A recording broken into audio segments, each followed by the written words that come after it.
Question smelting process இதோட டெஃபினேஷன்லாம் எழுதுறியோ இல்லையோம்மா இந்த டயக்ராமை நல்லா போட்டுடணும். போட்டுட்டு இந்த 5 பார்ட் இருக்குது, 5 பார்ட்டையும் நல்லா மனப்பாடம் பண்ணிடுங்க.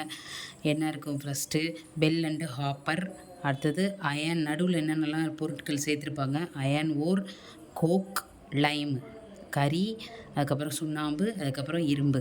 இந்த இடத்துலேருந்து ஹாட் கேஸ் வெளியில் வரும். இது ஸ்லாக் அவுட்லெட், இது ion outlet.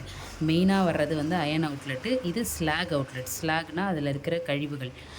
Okay, smelting process இன் அயானை எப்படி உருக்கி, அதாவது இரும்பை உருக்கி அதை இரும்பை மட்டும் எடுக்கிறது, இரும்பு தாதுலேருந்து இரும்பை மட்டும் எப்படி எடுக்கிறது, அதுதான் இந்த process. Roasted ore, coke and limestone in the ratio 8:4:1 is a smelting in a blast furnace. அதாவது என்ன எடுத்துக்கிறாங்க? ரோஸ்டட் ஓர்னா அயன் ஓர் இரும்பு, கோக்கு கரி, லைம்ஸ்டோன் சுண்ணாம்பு, அதை இந்த ரேஷியோவில் எடுத்து ஸ்மெல்ட்டிங் அப்படின்னா நல்லா உருக்கிற விரல்கி நல்லா கொதிக்க வைக்கிறாங்க. பிளாஸ்ட் ஃபர்னேஸ், இந்த ஃபர்னேஸ்னால் இந்த அடுப்பில் வச்சு கொதிக்க விட்றாங்க நல்லா. அப்படி இருக்கும்போது 3 ஸ்டேஜில் நமக்கு ரியாக்ஷன் நடக்குது.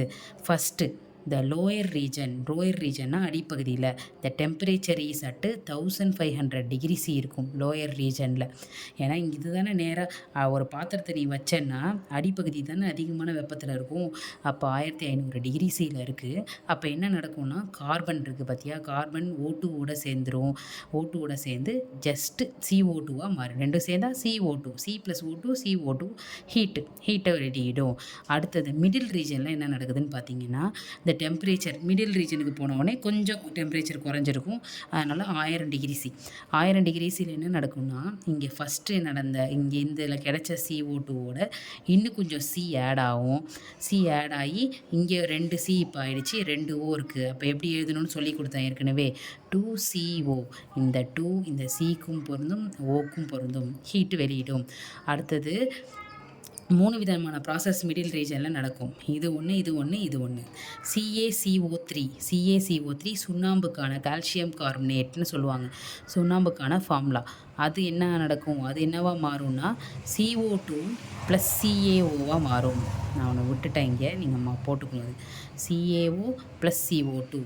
இந்த நேற்று நம்ம பிரித்தோம்ல, CO2ன்றது ஒன்று வரும், இல்லை இதில் ஒரு ஓ மீதி இருக்குல்ல, அந்த ஓ இது கூட சேர்ந்துடும், CaO. இதுமாரி ஒன்று பார்த்துருக்கோம். நம்ம அதை எங்கே பார்த்துருக்கோன்றதை போய் பாருங்கள்.